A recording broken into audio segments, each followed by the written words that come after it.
governo dos Estados Unidos anunciou hoje uma mudança na atuação mundial e que vai enfatizar o foco na América Latina. É isso mesmo, a mudança foi divulgada em um documento chamado Estratégia Nacional de Segurança, que aponta novas prioridades do governo Donald Trump.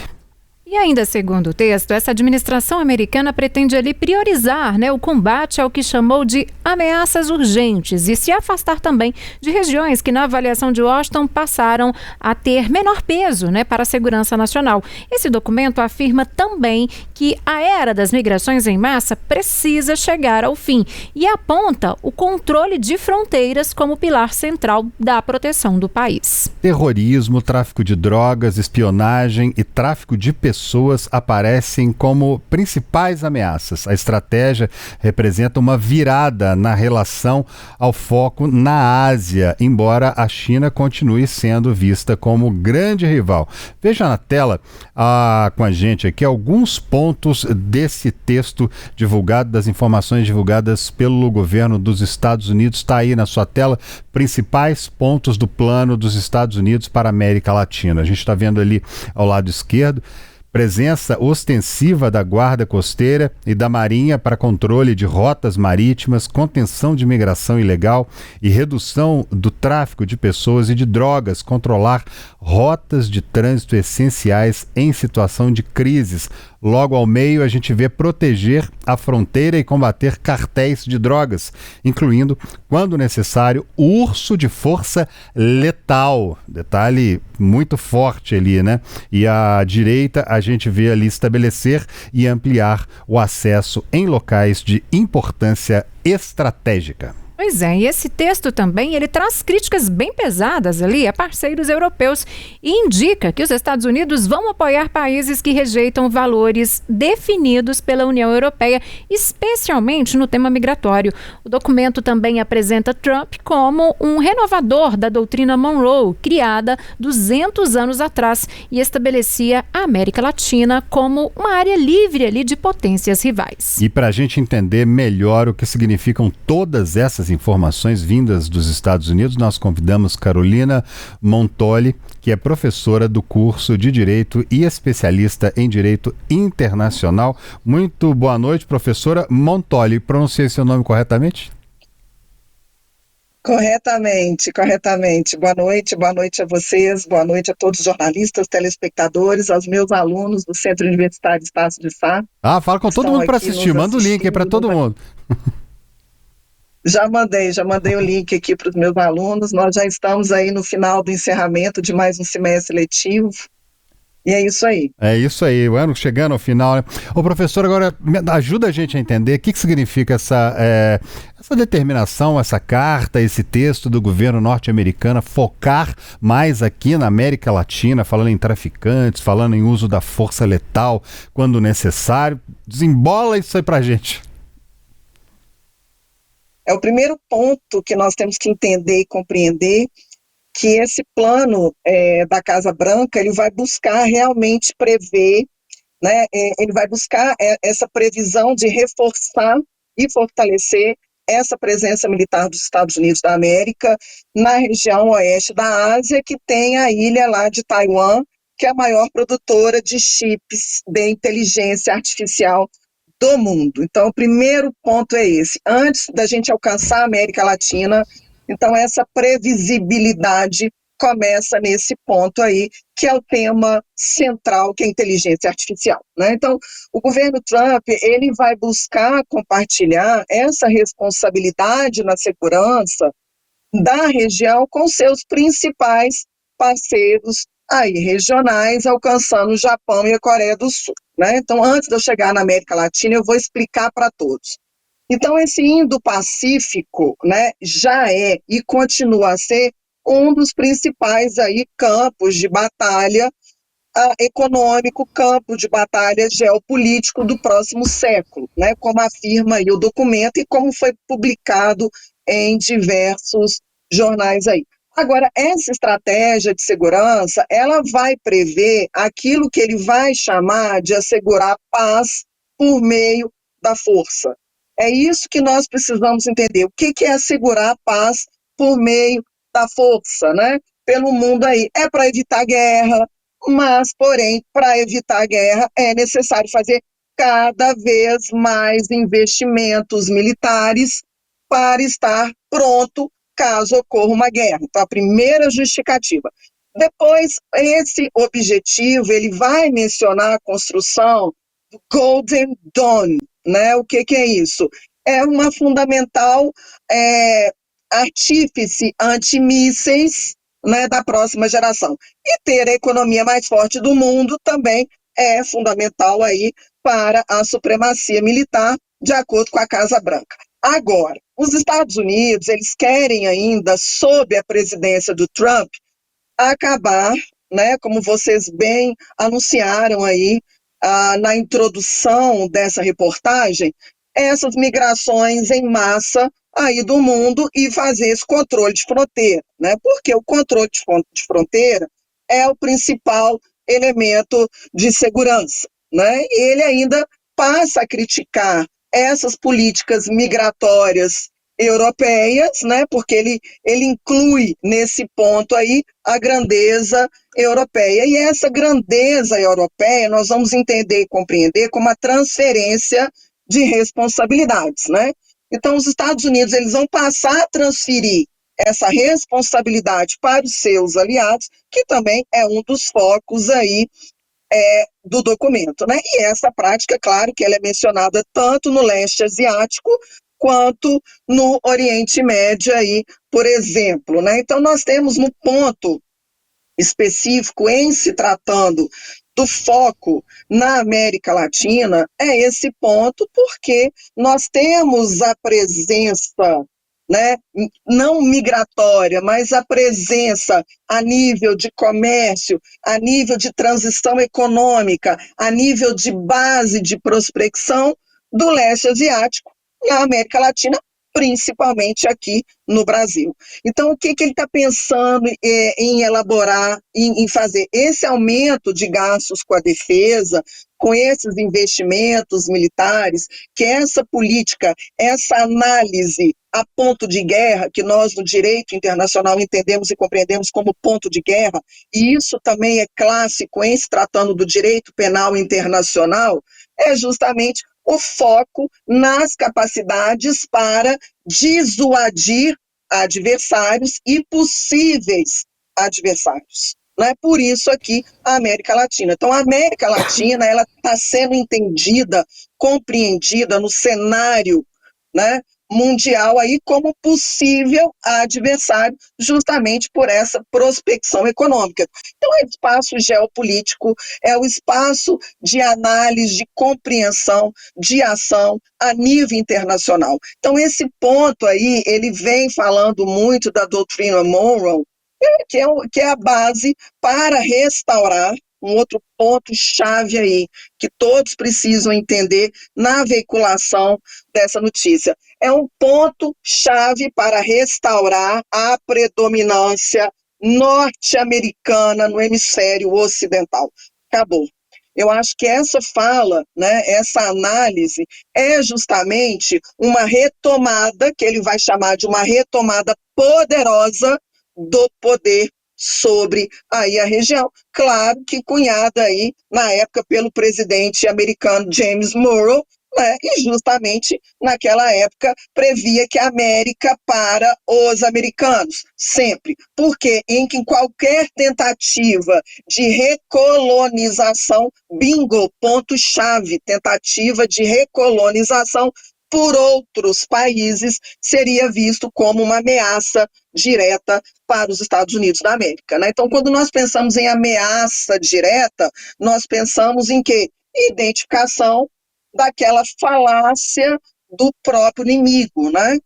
Em se tratando aí do direito internacional, mas voltando aqui para a análise e a consecução do direito penal, é justamente isso, a determinação, a escolha de um inimigo, e esse inimigo ele deve ser combatido, né? Como já dizia aí outrora a Günther Jacobs com o direito penal do inimigo. Então é esse ponto-chave no qual nós temos o direito internacional, mas fazendo uma análise com o direito penal internacional para que as pessoas possam entender essa questão armamentista, né? Então, o foco dele é justamente explicar para a população, para os americanos, que é uma prevenção para uma futura guerra, né? Há uma possibilidade de guerra, então eu preciso um treinamento militar, eu preciso de um alto poderio bélico, eu preciso de uma divisão funcional de tarefas efetiva e eu preciso aí da análise da participação do poder público para que eu possa conter essas forças que possivelmente poderiam estar aí sendo enxergadas, identificadas como ameaça para esse processo de recolonização. Por isso que ele usa essa base da doutrina Monroe, a América para os americanos. Então, essa expansão de fronteira, como tem acontecido na União Europeia, né? A grande questão que está acontecendo aqui também a nível de fronteira, a nível de imigração na América Latina. Ora, a América Latina pertence à América, pertence ao continente americano. Então, essa identificação dele é justamente por essa questão a própria, né, aí não somente do Oriente Médio, mas da expansão da China e dos seus aliados a nível geopolítico, a nível econômico, a nível de políticas internacionais expansionistas. Então, esse é o ponto-chave que a população precisa entender, porque às vezes é veiculada uma notícia, né, e a primeira vista, né, no lead da matéria, quando nós alcançamos a primeira parte, nossa, vai ter uma terceira guerra mundial, né? Já está sendo anunciada uma terceira guerra mundial. Mas é exatamente esse ponto, né? Um preparatório que assim ele o aduz, inclusive com o lançamento de míssil, né? Com preparação aí para o quê? Para posicionar forças e outras capacidades ameaçadoras ou de possuir e controlar ativos, e esses ativos, claro, de importância estratégica aí, que é própria aí do hemisfério norte. Tá certo. Agora, professora Carolina, essa mudança aí, ela tende a gerar pressões políticas ou mesmo diplomáticas sobre países latino-americanos? Sim, é o primeiro ponto, né? Quando nós pensamos uma concepção da diplomacia, né, desse acordo de vontades, de estabelecimento de bases, né, de aliados ou de não aliados, é aquele ponto que eu falei, né?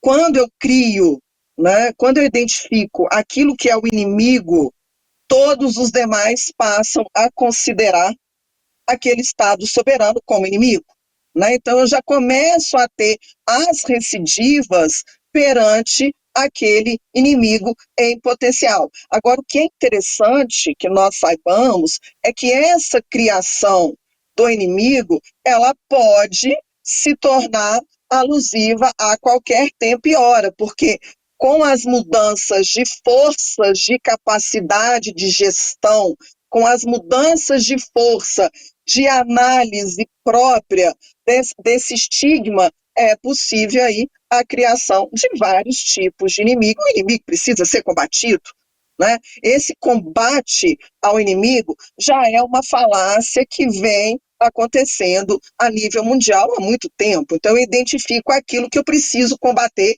e eu justifico aquele combate, né, através do alto poderio bélico, por exemplo, uma divisão funcional de tarefas e uma participação do poder público. Um outro ponto, já tocando nessa análise dessa compreensão a nível diplomático, são as organizações criminosas. Aqui no Brasil já está sendo discutido por nós juristas, né, uma possível modificação lá na frente da codificação penal, tendo em vista aí as situações corriqueiras no estado do Rio de Janeiro, na capital Rio de Janeiro, mas também a influência do Comando Vermelho Puro, ADA. Então, reparem que quando nós tivemos, né, quando nós tínhamos a Lei de Segurança Nacional 7.170/83, que é uma lei antes da nossa Constituição, que é de 1988, eu tinha um conceito clássico do que era o terrorismo. E esse terrorismo sempre teve uma análise muito mais política e social do que uma constituição de uma organização criminosa. Então, reparem vocês, né? Então, eu estou identificando aqui, atualmente, na América Latina, qual é o nosso inimigo maior? É o tráfico. E dentro do tráfico, não é só a questão migratória, mas é uma questão que está sendo analisada e discutida a nível dessas organizações criminosas e principalmente das associações para o tráfico e a influência delas na América Latina. Então, elas se tornam um inimigo poderoso, e isso vai gerar recidivas, isso vai gerar uma análise aí que, claro, os diplomatas, né, os gestores, os secretários vão ter que analisar como que essas políticas sectárias, né, que irão impactar de maneira drástica aqui, mas é uma base de identificação própria do governo norte-americano, né? Ele quer restaurar essa predominância americana aí no hemisfério, e eu não estou falando só nas Américas, mas no hemisfério ocidental. Por isso que ele está transferindo poder para os aliados, porque ele está focando agora, está se deleitando com seus olhos aqui na América Latina, principalmente aqui na América do Sul, em se tratando desses episódios que nós estamos acompanhando, estamos vendo aí essa análise, e principalmente aqui no Brasil, que nós teremos a modificação aí do Código Penal, acrescentando, né, uma tipificação aí, que é o crime de domínio de cidades. Então, reparem a palavra domínio, né? E isso é muito forte, e isso é muito poderoso, né? Então, as pessoas, né, elas precisam se ater, que para os nossos alunos, eles, aqueles bacharelandos em direito, eles entendem, eles compreendem, eles fazem essa análise com nós, professores, né, conosco em sala de aula, mas para o homem médio, né, para a coletividade em geral, às vezes é difícil entender e compreender o que está acontecendo aí a nível mundial e como isso impacta drasticamente a nível de formulação, elaboração de políticas públicas, políticas sociais, e isso tanto no território nacional quanto na América Latina. Professora Carolina Montoli, professora especializada em Direito Internacional, muitíssimo obrigado por participar com a gente aqui hoje do Tempo News, dando essas explicações. Eu que agradeço. Ficamos sabendo de tudo aqui, foi uma aula que a gente teve aqui, agradecemos muito. Aqui no nosso chat, muitas pessoas elogiando também a sua fala, muitíssimo obrigado, esperamos contar com você em uma outra ocasião aqui também. Vamos tentar não ser uma sexta-feira à noite para deixar mais tranquilo, para você poder ficar numa sexta mais tranquila, tá joia? Não, estou aqui à disposição, estamos aqui ainda corrigindo as provas, eu dou aula sexta-noite, sábado de manhã estamos em aula ainda, isso sempre à disposição. Tá joia, muitíssimo obrigado, boa noite e até a próxima. Até a próxima.